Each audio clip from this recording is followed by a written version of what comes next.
Shake it, baby. Oh yeah, shake it, shake it, shake it.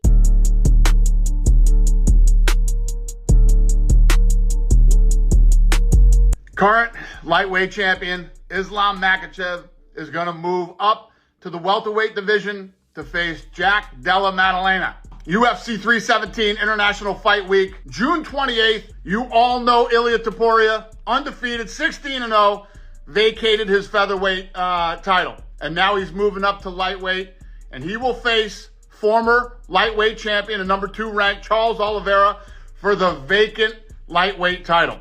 Yes, vacant. Yes. Listen, if he have to fight Ilia, no problem. He would have fought Ilia. But when Islam go out there and finish Ilia, he was almost 4-1 under the favorite, right? People are going to say, and Ilia is a very skilled fighter. I'm not taking anything away from him. You know, it's always, I respect him as a fighter, you know. But, you know, if Islam go there, starch him or beat him, right? That people are going to say he beat a 45-pounder, right? He beat Alexander Volkanovski 2 times. He beat a 45-pounder. You understand? He have nothing to gain. I beat an Ilia. It's a great big, but he had to. Belal won. He would have fought in Ilia 100%, right? Yeah. But in a way, Islam right now chasing legacy, and honestly, the UFC was great. I was last night to the office to probably 4 in the morning, tried to get stuff done. The one thing, Islam will fight this year, regardless.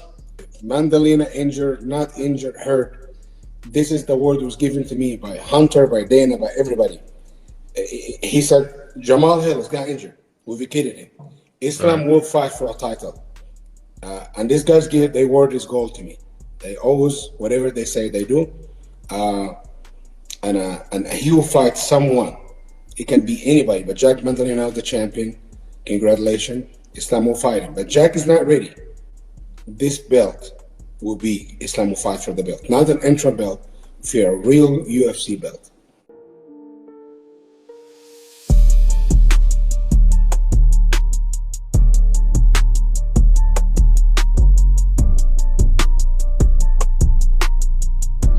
This is the fight. I gotta tell you, so seldomly in this space do I get what I want.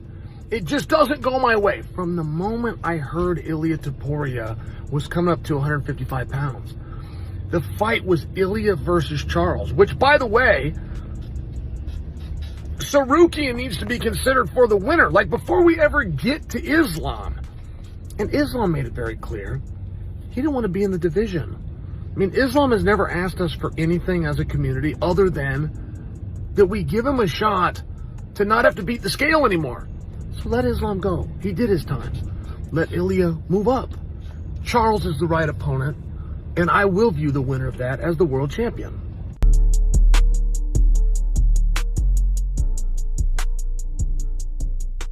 And everyone started yelling, the kids screaming and all that.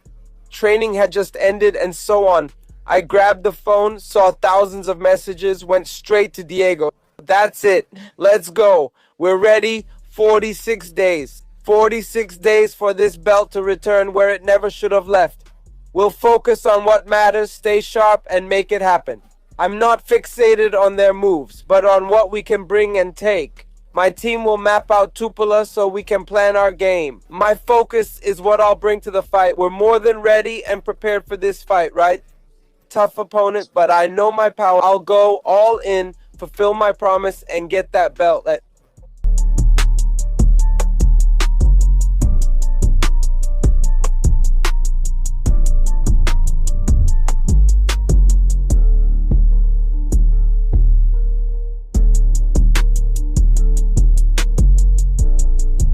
Tom Aspinall, I didn't read it.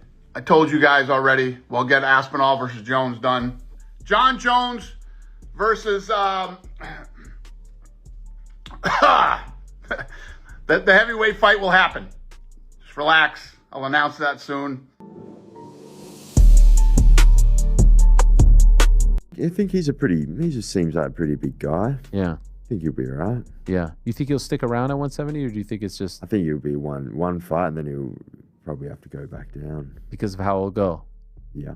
How do you see it playing out? I think I can take him out. I think. But Belal really just changes stances a lot, walks forward. But I think if I can have someone that just stays in the same stance, and I don't think Islam's the very good striker. I think I could land a lot of shots, and I think I could take him out. Wow. Stuff the takedowns. If I get taken down, I believe I can get back to my feet. Strong guy. Everyone talks about his strength. Yeah, about his grappling. Yep. I was talking to Dustin about it. He said his strength was just next level. Yeah. I'll go spend a bit of time with Volk. He can tell me the ins and outs. Oh yeah. Will you train with him for this fight? So if I was going to fight Islam? Yeah. Yeah, I would have to. You go there a lot? I did before my last 2 fights. Okay. Just both times about a week to 10 days. It's real beneficial. They've got a great team. Yeah. And yeah, Especially, Volk's obviously fought him man. twice. Yeah, and he's a multiple-time world champion. So.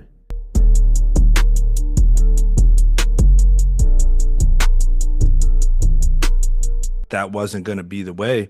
He didn't have another option. Like, his wrestling wasn't another option. So, I mean, he was just stuck in between a rock and a hard place, but, he warriored through it in an amazing way. What a chin on Belal, right? Like, the dude has just got a chin from hell, man. But it's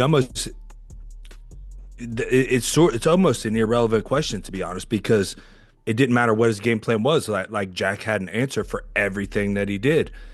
Now, yeah, if you're on Belal's camp, you're probably looking back saying, okay, we probably could have game planned differently, but it's hard to imagine that would have changed anything. When you go back to the drawing board for Belal, you got a lot of drawing to do, when you're looking at a Jack Della Maddalena fight. Belal has a lot to learn from on this fight. He's got a lot that I think he can go back and look at and improve on. I just don't know if it's ever going to be enough to beat Jack the way that, the way the fight went the other night. Like, I'm not sure if there's anything he can do matchup wise. And sometimes that's the big thing, is just the matchup. And, and the fact is, Jack had a perfect game plan. We could talk about Belal's lack of game plan all day, but look, Jack had a perfect game plan. Like, he executed extremely well the entire fight.